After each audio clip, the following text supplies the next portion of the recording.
Right, hello again, and welcome and all that crap. I don't need to say that every time, do I? Anyway, hey, just want to give a little garage talk about what Michael Myers has been doing to me Element Enduro. Right, first of all, shock towers. I've had these laser cut myself. As you can see, the late shock's down a bit more. Now I'll give this its first run out with these on, and also the fronts prototypes. I've cut them myself with grinder and what have you, and basically I give it first run out at weekend at Padley Gorge in Peak District, and it was immense. I loved it. It climbed as good as most things there. The only things that I'd say out-climbed it were something called a Reaper, which were like low belly dragger thing, and there were a couple of Wraiths and whatnot that just went up everything. But I'd say as far as all other scale crawlers go, no disrespect to any of them, but I think this were up there with best of them. Now, whether it's down to them, who knows, but it's never crawled as good as that before, not its first outing with them. Obviously I'm going to be a bit biased because I make these and I sell them. Sold a few pairs already, hoping to get a bit of feedback on them soon. So yeah, if you're interested in them, let me know and we'll sort something out. What I've been doing today, right, I've got beeftubes rear axle. Put that on. I think it's about another 50 grams heavier than the standard axle, which we've chucked somewhere. I can't find it in a minute. So yeah, we've put beeftubes rear axle on. We've got the Ssd rear weights. Now they do not fit directly with them. So what we did was we bought a reaming drill bit and a set of these from B&Q. That one perfect size, and basically reamed it out. You need a drill, a clamp, a vice and whatnot. It takes about 5 to 10 minutes each. Drilled them out and they just slot over there. See, there's a little bit of a gap. You screw them in with the fitting screws there and put the steel hexes back on. We've also got today, before I flip it over and show you them, we've also got front beef tubes, but our last dragged me around IKEA for about 3 hours, so I haven't had a chance to fit them. A bit tired, so I'm going to call it a day after this.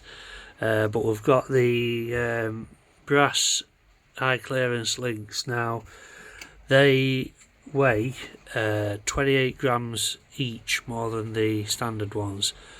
What I'm more bothered about with the D-link ones over the standards is the plastic rod ends. I've broke 2 of these now.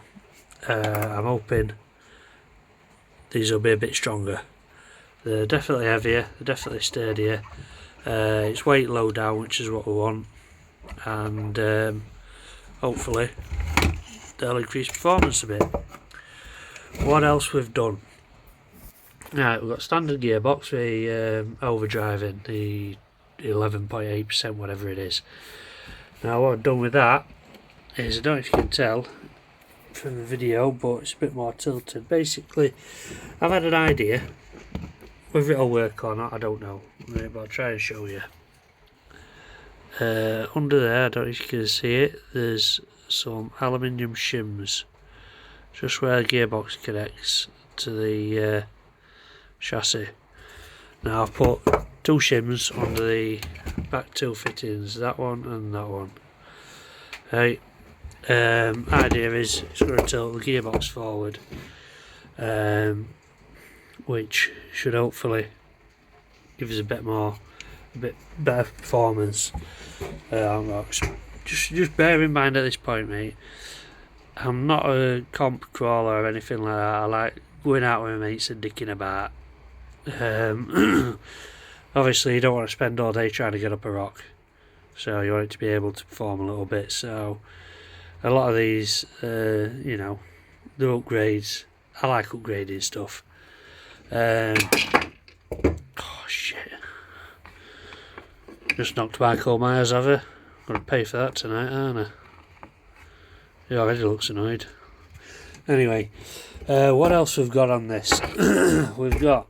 You have to flip it over to see most of the bits. Right, we've got. I forgot to mention beef tube axles are the hard plastic ones as well. So they've got brass lining and they're hard plastic. So we've got them. We've got the hard plastic chassis brace there, hard plastic gearbox mount, hard plastic battery tray holder thing, and hard plastic servo mount.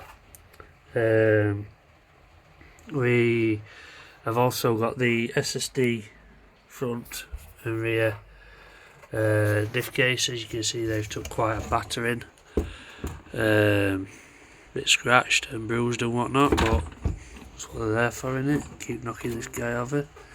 Just gonna stand him on the oil drum, or sit him on the oil drum.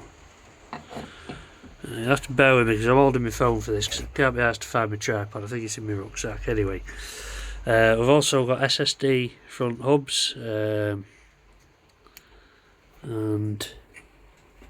we seem to have lost a hex, which is not a massive problem. It'll probably be in my wheel. So I'll just put it over there. So yeah, we've got the Ssd front hubs. We've got the Ssd aluminium hub carriers. Now they're not very heavy. I've got the Fast Tracks brass ones on my Golf FJ40, which I might swap over for a bit more weight, because obviously it's weight in right places. The aluminium ones are not heavy. It just, all it does is moves this screw round to there as opposed to across there, which obviously gives it a little bit more clearance. It's pretty negligible, to be honest. What else have we got on this? I think that's about it, actually. You know, so I tell you what, it looks a hell of a lot more parts when you see it coming out your bank.